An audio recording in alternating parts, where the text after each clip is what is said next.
Saudaraku, kita memasuki tahun baru, tahun 2023. Dan saya yakin memasuki tahun yang baru ini banyak tantangan pergumulan yang ada di depan kita.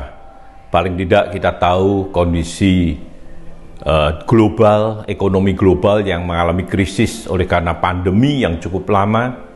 Bahkan juga kondisi Indonesia, kita dengar begitu banyak bencana yang terjadi, ada krisis ekonomi, bahkan juga memasuki tahun-tahun yang menjelang pemilu 2024 yang tentunya situasi, kondisi menjadi memanas. Lalu saudara, di tengah situasi seperti ini, bagaimana kita sebagai orang percaya harus menjalani kehidupan?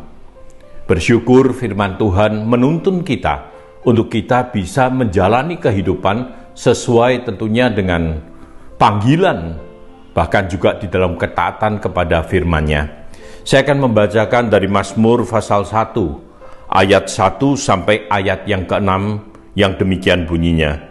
Berbahagialah orang yang tidak berjalan menurut nasihat orang fasik, yang tidak berdiri di jalan orang berdosa, dan yang tidak duduk dalam kumpulan pencemooh. Tetapi yang kesukaannya ialah Taurat Tuhan, dan yang merenungkan Taurat itu siang dan malam.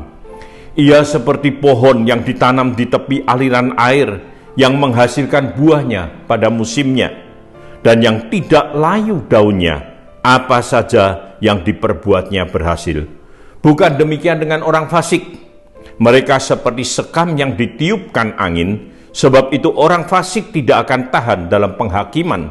Begitu pula orang berdosa dalam perkumpulan orang benar. Sebab Tuhan mengenal jalan orang benar, tetapi jalan orang fasik menuju kebinasaan. Mazmur pasal 1 ini termasuk di dalam Mazmur hikmat, yang memberikan kepada kita contoh kehidupan yang benar dan salah, kehidupan yang baik dan jahat, dan dalam konteks ini adalah jalan hidup orang benar dan jalan hidup orang fasik. Ayat 1 dimulai dengan 3 hal atau 3 perintah negatif. Jangan, dan jangan. Jangan berjalan menurut nasihat orang fasik. Jangan berdiri di jalan orang berdosa, dan jangan duduk di kumpulan pencemooh. Nah, saudara yang saya kasih dalam Tuhan, saya sering memberikan gambaran bahwa ini adalah sebuah proses. Satu contoh misalnya saja, ada seorang pemuda yang akan ke gereja. Pada saat perjalanan di gereja dia bertemu dengan teman. Temannya ini kebetulan bukan orang percaya.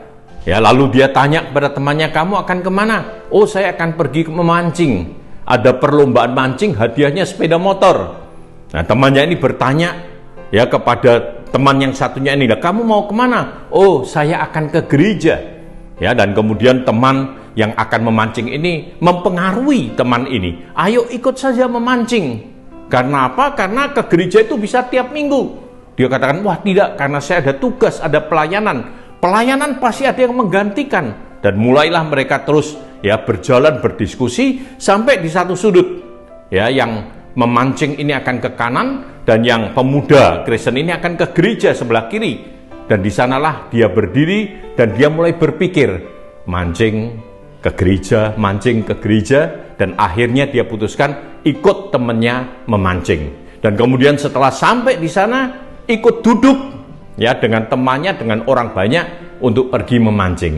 Jadi inilah yang dikatakan pengaruh yang seringkali dimiliki atau dihadapi oleh orang percaya, dan kita diminta tidak terpengaruh oleh nasihat orang fasik, oleh jalan orang berdosa, maupun oleh kumpulan pencemooh.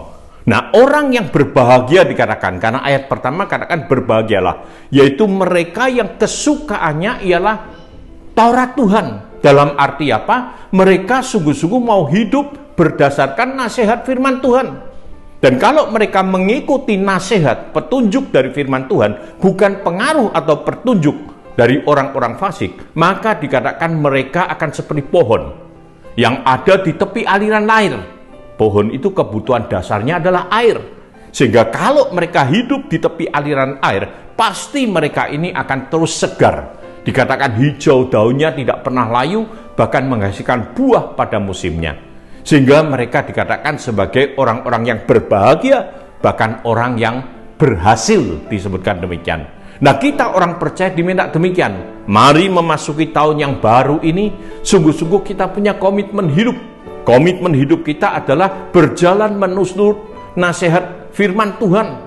Hidup ini memang sulit, penuh dengan tantangan. Mungkin kadang kita merasa tidak mampu, tidak percaya, tidak berdaya. Carilah orang-orang yang rohaninya baik.